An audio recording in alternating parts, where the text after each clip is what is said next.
Yeni videomda herkes salamlayıram. Bugün gedirik Soğaqəlli Störəklər yarmarkasına. Sizinlə bölüşəcəm stendləri və s. İzləmədə qalın. Tek getmirik. Ya da buradadır. Uşaqlarını geririk. Gedi içəri. Adam çox qəşəng.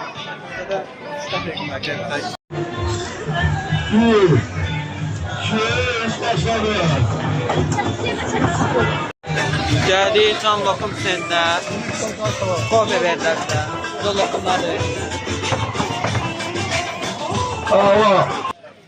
Lise zaman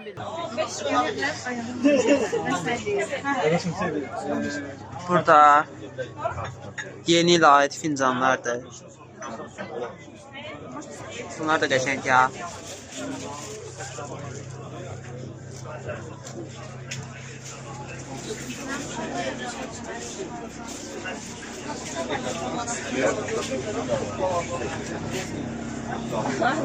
Burada bir banka məxsus belə bir stenddir. 10 manatlıq sifariş verirsiniz bir bank tətbiqindən. Oyunda iştirak edib bir-birindən dəyərli hədiyyələr qazanırsınız. Kim istəsə gəlib oynaya bilər.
Arayı sabah vereyim telefonu.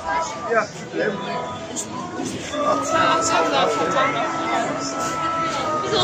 Ne diyeceğim arkadaşlar?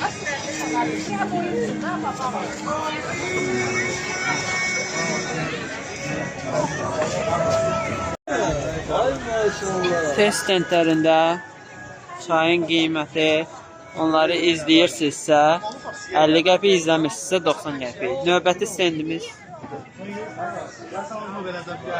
bir çikolata stendidir. Burada belə bir əyləncəli stol üstə oyunlar var. Gəlib oynaya bilərsiniz.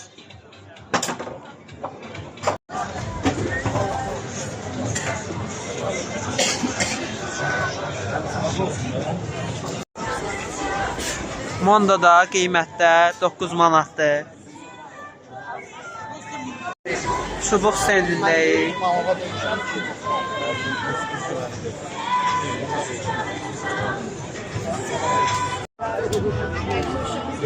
Neçə seçim qaldı?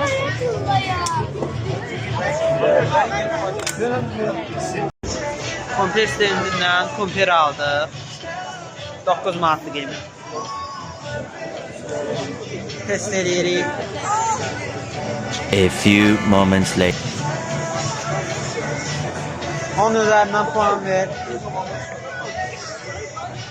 10 üzərindən 17 düşür. Neçə puan verirsən? Ondan 8 verər. Dada əlavə.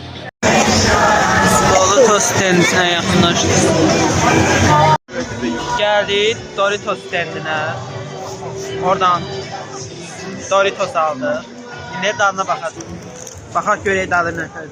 10 üzərindən 7 vermək olar. Deməli 10 üzərindən. Dedi Səmaya puanlayır. Görək.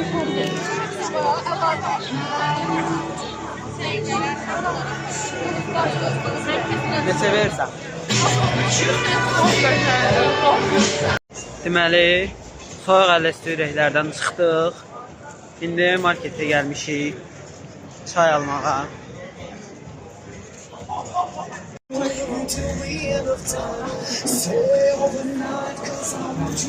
Son olaraq soğuk ədəs ürəklərdən belə bir Dubai cheesecake desert almışıq. İndi dadına baxacağıq və yenə puanlayacağıq. Götür, aç bax. Bu Dubai şeydir, şokolad. Çətinliklə də olsa aça bildik. Bu bərkdir, ay Allah.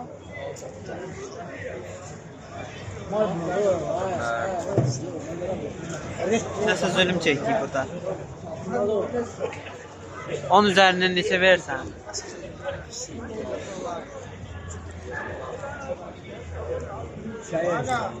Nəsə açmaz. 3. Yüzü puanlayacağım. Mən hələ mübarizə aparıram burada. Nə doşdur? Doş deyə doş.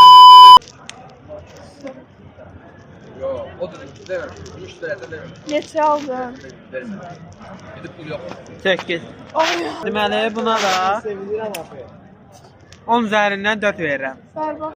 Bugünlük YouTube videomuz bu qədər. Sonda da bir də isti çay. Sağ olun, gələn videoları da videomu bəyənib, rəy bildirməyi unutmayın. Hələlik.